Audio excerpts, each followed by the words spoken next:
에훗이 죽으니 이스라엘 자손이 또 여호와의 목전에 악을 행하매 여호와께서 하솔에서 통치하는 가나안 왕 야빈의 손에 그들을 파셨으니 그의 군대 장관은 하로셋 학고임에 거주하는 시스라요.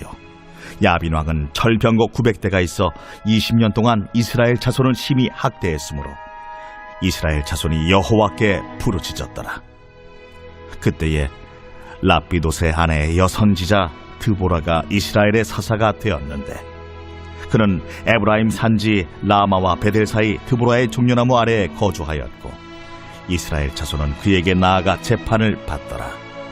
드보라가 사람을 보내어 아비노함의 아들 바락을 납달리 게데스에서 불러다가 그에게 이르되 이스라엘의 하나님 여호와께서 이같이 명령하지 아니하셨느냐? 너는 납달리 자손과 스불론 자손 10,000명을 거느리고 다볼산으로 가라.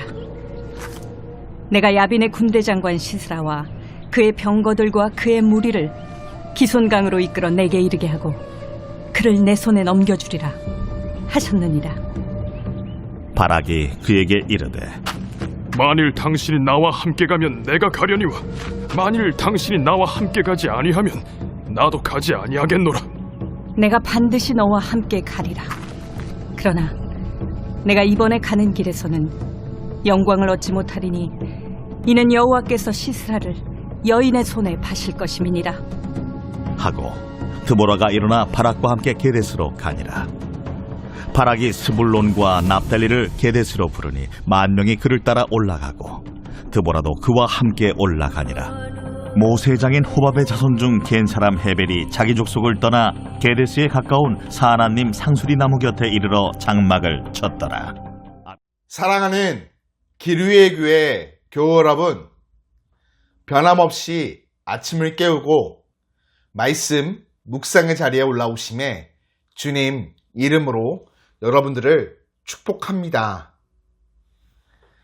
사사 에훗이 죽은 뒤 이스라엘 백성은 또다시 하나님 앞에서 악을 행합니다. 그들이 행한 악은 분명 가나안 우상 숭배였을 것입니다.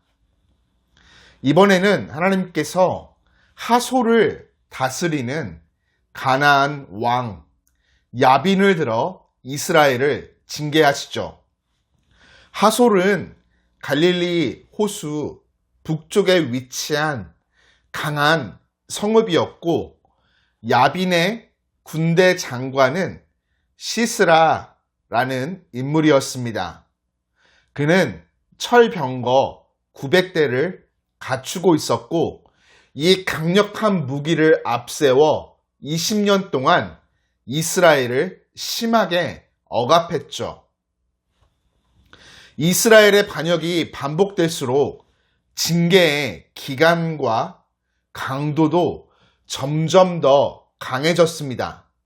처음에는 8년, 그 다음은 18년, 이제는 20년입니다. 이는 하나님께서 백성의 완악함을 돌이키기 위해 더욱 강한 고통 가운데 두셨다는 뜻입니다.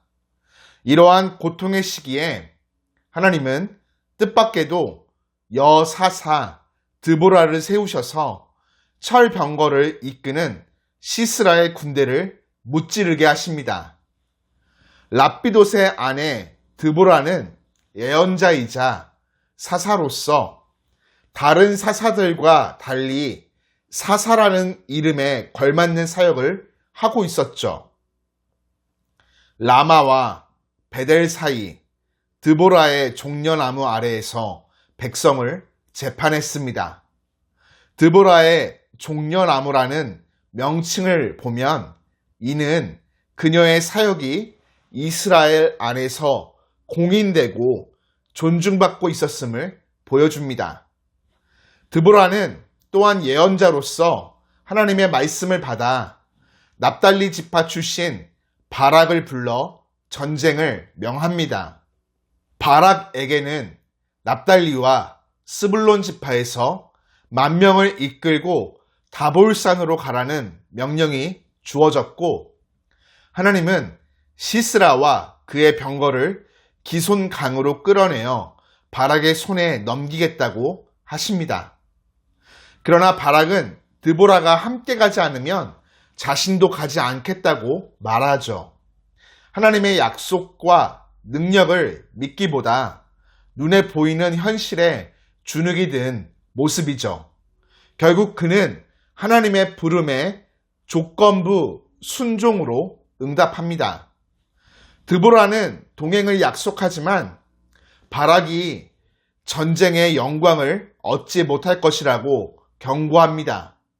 그리고 시스라는 결국 바락이 아닌 한 여인의 손에 의해 죽게 되리라는 예언을 전하죠. 그 여인은 묵상 본문 11절에 등장하는 헤벨의 아내 야엘이며 이는 곧 이어질 이야기를 위한 복선이 되죠.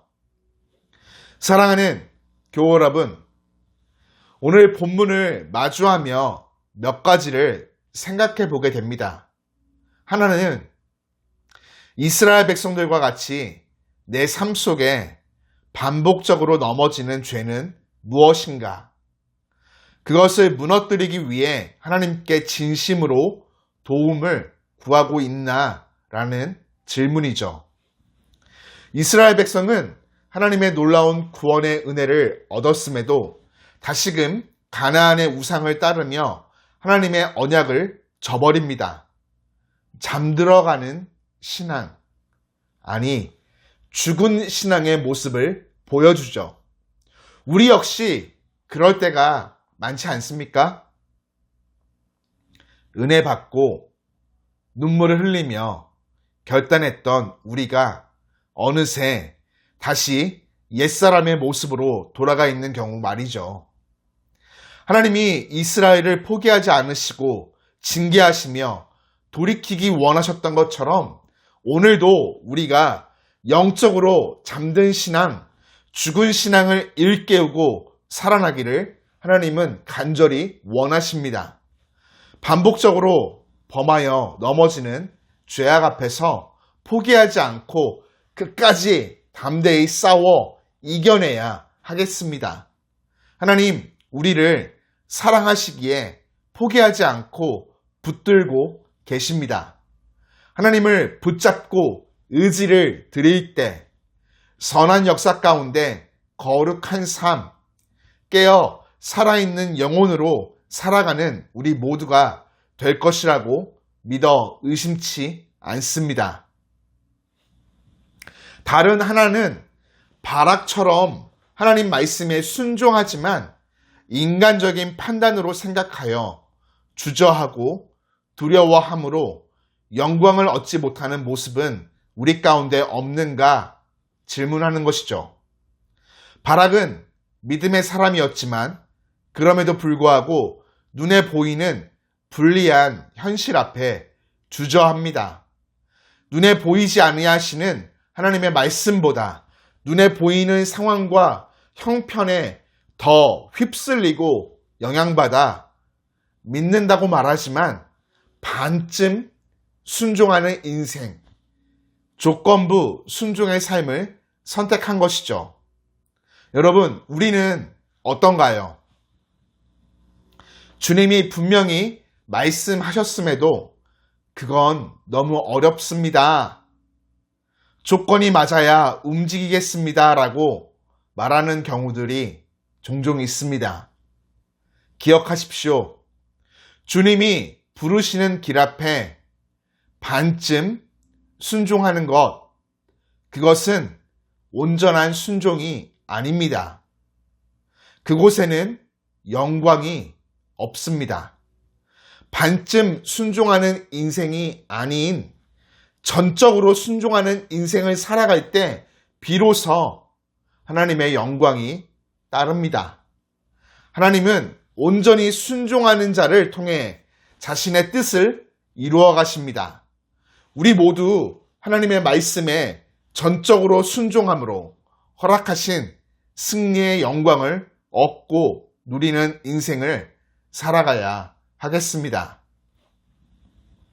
새롭게 시작된 복된 오늘 허락하신 말씀을 심령에 깊이 새기고 믿음으로 의지를 들여 살아내므로 삶의 자리에 승리의 은혜가 가득 넘치기를 주님 이름으로 축복합니다.